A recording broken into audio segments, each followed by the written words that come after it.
Voltamos à entrevista com o professor titular da Universidade Federal do Espírito Santo, do Departamento de Engenharia Civil, professor João Luiz Calmon Nogueira da Gama.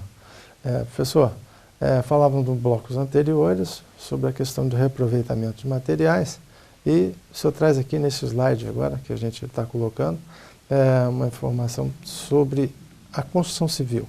Sobre a construção civil em particular, né, a gente pode colocar os resíduos não só da construção civil, que são resíduos também das construções de edifícios, casas, pontes, viadutos, mas os resíduos de outros setores industriais, tá? E a gente pode inseri-los, né, na própria construção civil, o que a gente chama de massas ou matrizes cimentícias, asfálticas, né, e cerâmicas. Então, eles são grandes absorvedores de resíduo. Eu diria que eu costumo brincar que, ao mesmo tempo que eles geram impacto ambiental, eles também eles podem tragar o impacto ambiental gerado.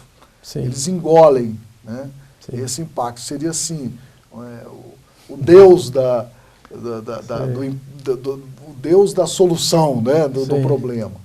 Sim. Então, porque eles consomem muito resíduo.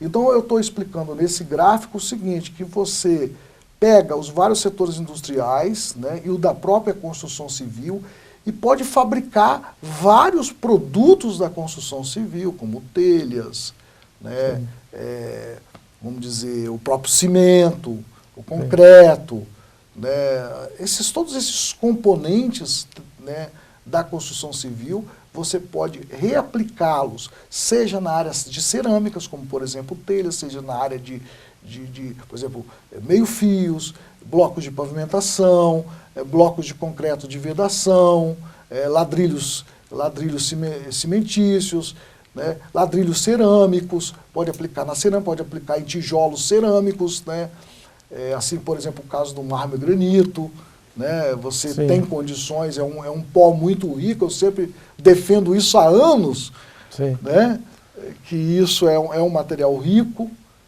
e já está tendo aplicações, inclusive hoje, na central de beneficiamento de resíduos lá em Cachoeiro da Associação Ambiental Monte Líbano. Já está tendo aplicação isso, inclusive estão fabricando argamassas também com o resíduo de granito. É mais granito do que mármore. É porque eles não separam a serragem, né, do mármore e granito, então vai para o mesmo depósito. Sim, havia problema das limalhas de ferro, né, mas também... Limalha de ferro não é um problema, porque a própria pedra, a própria rocha tem ferro. Né? E ele é problema, às vezes, mais para efeito estético, na verdade, do que para efeito de degradação do material. Isso já está comprovado. Assim. A gente já tem estudado bastante isso. E aplicação em várias estradas,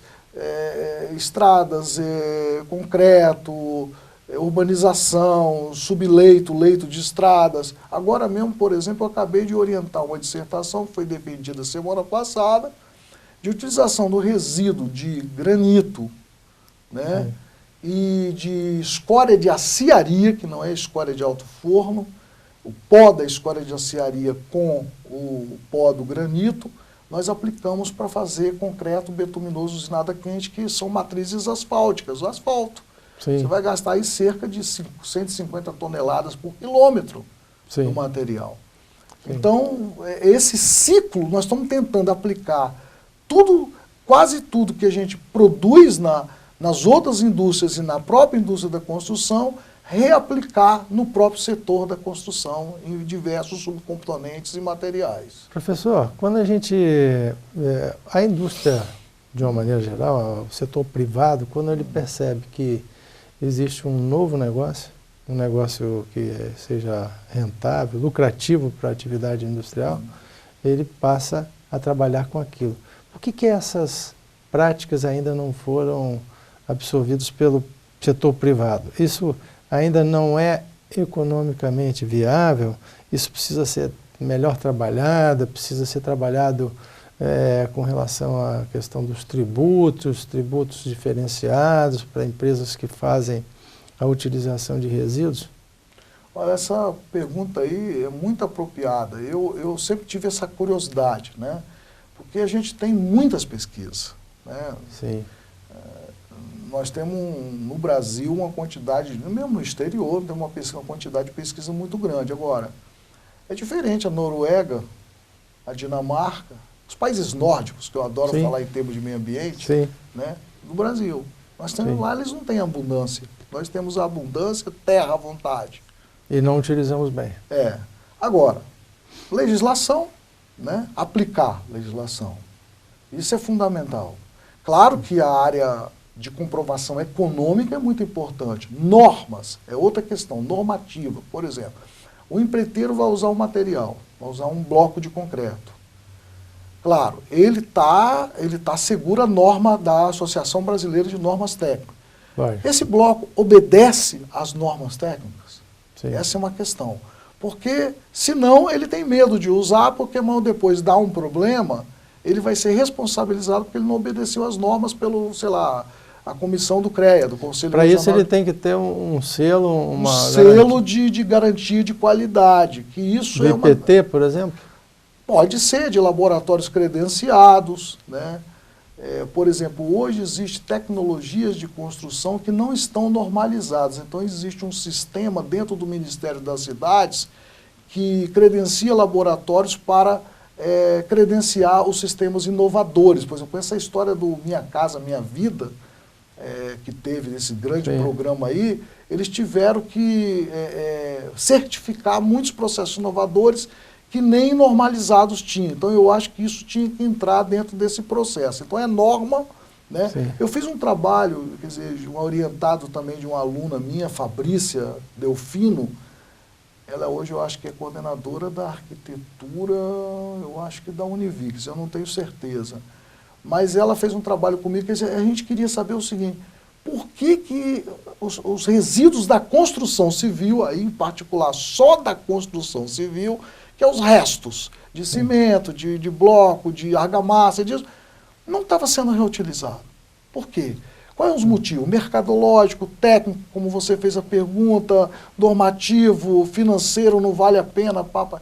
Foi um trabalho lindo, porque ela visitou, tem a dissertação de mestrado, ela visitou cerca de 10 ou 12 usinas beneficiadoras de resíduos de construção e demolição. Sim. A maioria em São Paulo e outros em Belo Horizonte. Sim. E o de Belo Horizonte, a maioria era público.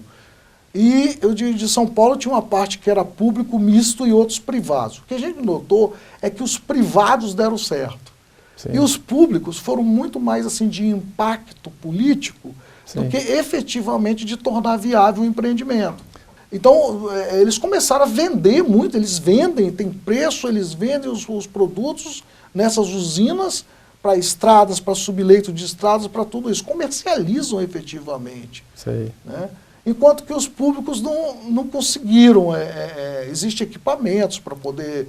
Dizem até que tem uma usina... Mas mesmo esses públicos, eles sendo de interesse da iniciativa privada, a iniciativa privada verificando que é um bom negócio? Que é um bom negócio, exatamente. Né? Aí eles começaram a ganhar dinheiro com o negócio. Exato. Virou um negócio. Então nós temos que transformar também essa questão de reciclagem de resíduos em negócio. Sim. Né? Então são diversos fatores que influenciam. Agora, precisa pertencer à política municipal, estadual, né, federal. Sim. Você tem uma lei de resíduos sólidos que, se você pegar essa lei de resíduos sólidos, que eu não me lembro o número dela toda, é 12 mil e alguma coisa, foi editada em 2010, na época da Marina, né? E até hoje, se você lê aquela lei, ela não está sendo aplicada. A logística reversa, uma série de coisas, né? Nada, entendeu? Assim, agora, eu acho que isso é a abundância do país, é o território muito grande, é a questão de normas, cultura, né?